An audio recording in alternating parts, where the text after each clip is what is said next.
What's going on, everybody? Welcome to Brutal Planet Comics. I'm your host, Dre the Brute Daniels. Happy Friday to everybody. It is Friday, so that means it's time to review the third episode of Titans. Yes, indeed. Yes, indeed. It was entitled Jinx. So we're gonna keep the exact same formula. We're gonna give the good bits up, the bad bits are down. Let's up these downs. So we start things off just where we left off last week, with our heroes getting their cans kicked by Mother Mayhem, and Raven losing her powers, being absorbed, all that great stuff. So now she's just a normal human being. You know, it's nice, might be an interesting dynamic. Then we cut to a warehouse where there is a couple of workers that is transferring. It looks like they're transporting the blood that was recovered from that crime scene when where the serial killer was doing things, and look like they're moving it somewhere. But then they are attacked by some lady. I guess they'll reveal who she is later. She can control the blood, made like a little spider or something, and kill the people, and she stole the blood. And then so she goes and reports back to Mother Mayhem, who had stolen Raven's powers and is putting it into a crystal, and they're trying to do something nefarious. So this is how things are kicking off, and then the intro logo in. So, good premise. You're giving me some solid ideas, might be some fun stuff to play with. Raven being normal, this new mystery woman killing people, and we got our villains doing villainous things. I'm cool with it. So far, so good. I'm gonna go ahead and give it an up. So everybody starts hatching a plan to how we're going to defeat Mother Mayhem. So Dick and Coriander, Starfire, they decide that they're going to track down Jinx. Now, for those that were familiar with like the comic or the old cartoon, remember Jinx? She was I think pink and black and whatever. She had cool powers and stuff, and she was like a foil for Raven. So they're gonna go find her. My God, useless Tim Drake is gonna train. Thank the Lord. And Raven's gonna be starting to get adjusted to being a normal person. So we got some things moving. Sebastian. So one of my loyal viewers had explained to me that this is supposed to be Sebastian Blood, who becomes Brother Blood, but that's not his name in this so far. I guess he changes it, but whatever. Things start getting clunky from here. So Mother Mayhem disguises her voice as the owner of the video game production company that turned him down and said, hey, come back in. We changed our mind. He's excited, and he starts heading back to the place. He didn't ask any questions, nothing, but you're so dumb. Oh boy. It's starting to spiral already. Now we're in Stupid Town, okay? We're in Stupid Town. Our heroes are stupid, and the prison is stupid. So, Jinx apparently has been in a high security prison, has been in solitary confinement this entire time. So, they didn't explain that maybe Dick was coming to bust her out of jail or coming to get her out. I don't know what powers he really has over the government or something, but apparently everybody knows he's Nightwing, and it's getting really annoying. His enemies know, the government knows, the prison system knows, everybody knows that he's Nightwing, and that's really starting to annoy me. But anyway, Jinx is just set out of prison in chains. Oh no! And she escapes.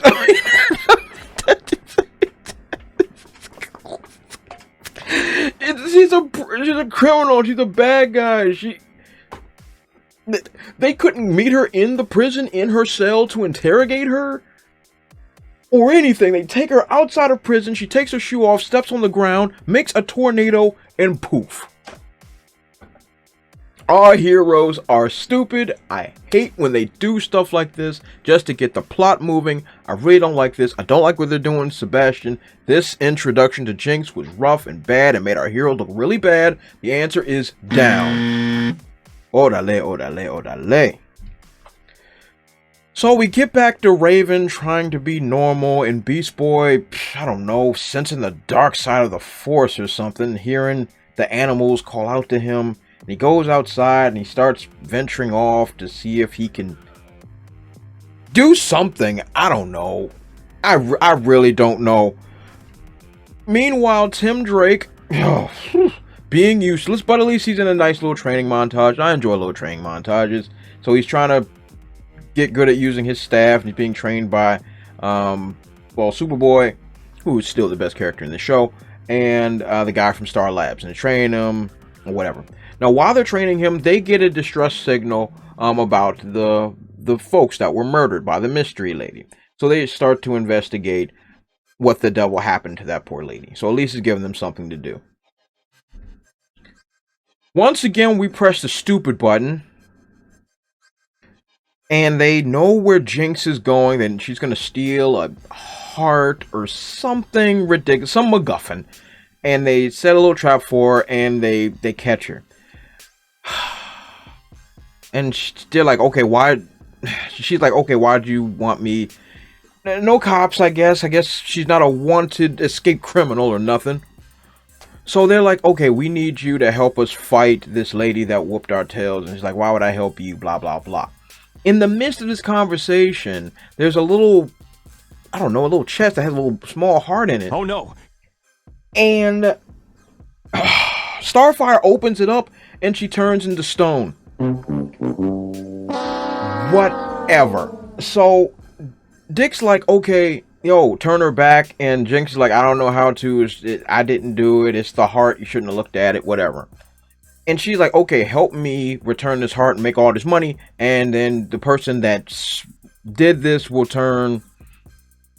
Oh, boy. We'll turn Starfire back to normal. And Dick agrees. So we're off on our side quest. Oh, yes. Side quest. I personally didn't like where this stuff was kind of building up to. I really wasn't motivated. It really wasn't getting me excited. But it wasn't horrible per se. There was some cool things that was necessary for the story. The training of Tim Drake is definitely necessary. And I guess this side quest is the only thing that's really going to get this show really moving. So it's alright. Oh boy, and then we just hit the crazy button. So Sebastian, I'm gonna call him Sebastian Blood. Sebastian Blood goes back to the game company, meets with the guy, and the guy's like, no, I didn't make the phone call, yada yada yada. And then out of nowhere, Mother Mayhem takes control of the guy and makes him kill himself. I don't know why. He makes him kill himself. Sebastian is then blamed, and then he's thrown in prison.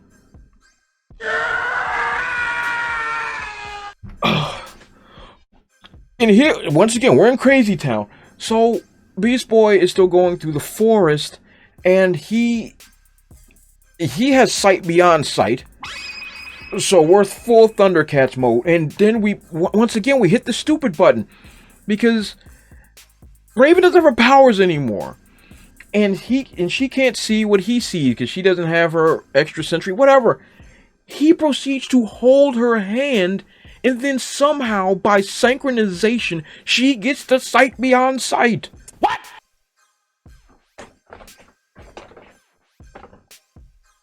If she still had her powers, this would make sense because maybe because they have a bond or whatever, she can tap into his mind. But no, she just takes her hand and now she can have the bird eyes. And then to make matters worse, later on he lets go of her hand and they just keep walking around and she still has the sight beyond sight. Whatever. I don't.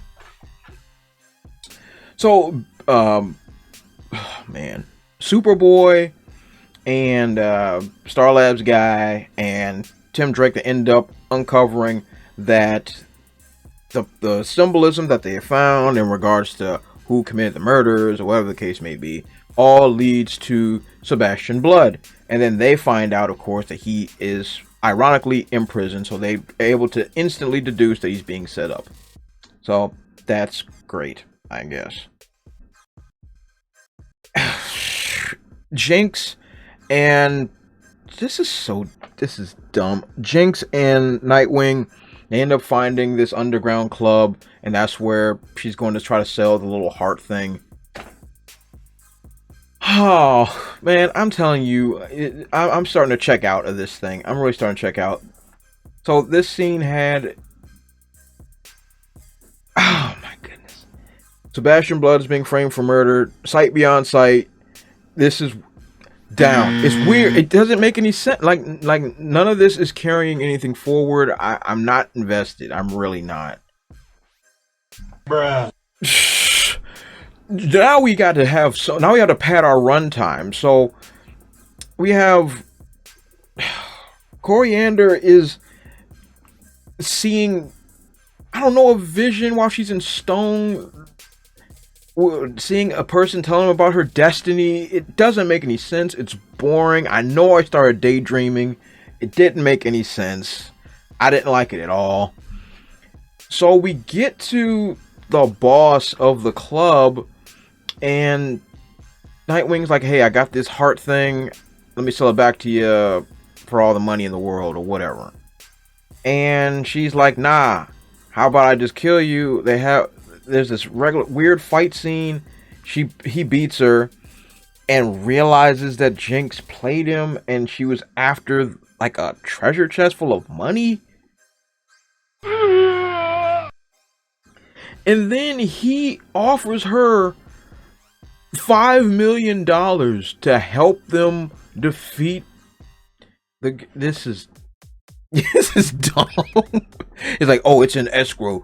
Once we defeat it, then you'll get the money in your account.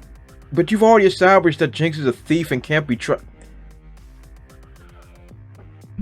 Oh boy. Then we once again hit the crazy button. So Mother Mayhem gets into the prison, into the holding cell with no camera. No, there was a camera right behind her the whole time. Nobody rushed in. Nobody.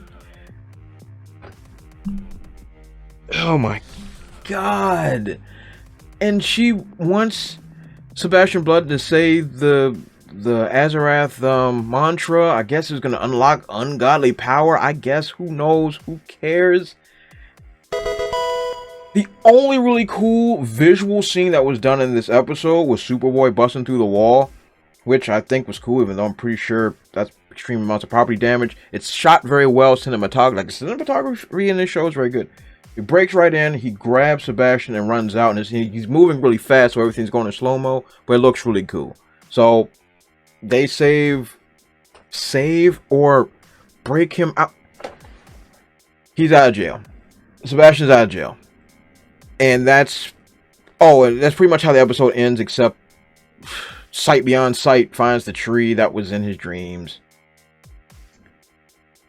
I did not like these scenes. I was not really entertained. But I do like this Superboy scene. So on that notion, I really like that scene. That scene was pretty cool. I mean, the action sequences still kind of worked, so it's alright. I'm really not liking this. I'm really not liking this episode. I'm really not. So, what are my thoughts? So, episode 3 was pretty much a lame duck to me, but there was a couple of scenes that I thought were pretty cool. I like how this episode started off. They gave me some things that I could have been interested in, but they definitely failed to deliver on the things that they set up, and got our heroes pressing the stupid button all the time. I don't really like that, but you know, it's not the worst thing I've ever seen. I think episode 2 is still vastly worse than this one. So, as a overall score, I'm gonna give this an I. So, what do you guys think of Titans episode 3, Jinx? Let me know in the comment section below. And don't forget to like, comment, subscribe. When you subscribe, don't forget to hit the little bell alert and share the video. As always, you guys have been awesome. I'll catch you all next time. Also, if you want to support my channel, check out SpinWiz.com or download the SpinWiz app and check out my comic series, Treble. It was written with a lot of love, and it was definitely my favorite comic series to write. I've also written it in English and in Spanish, so whatever floats your boat, I got it for you. Thanks again, and check it out.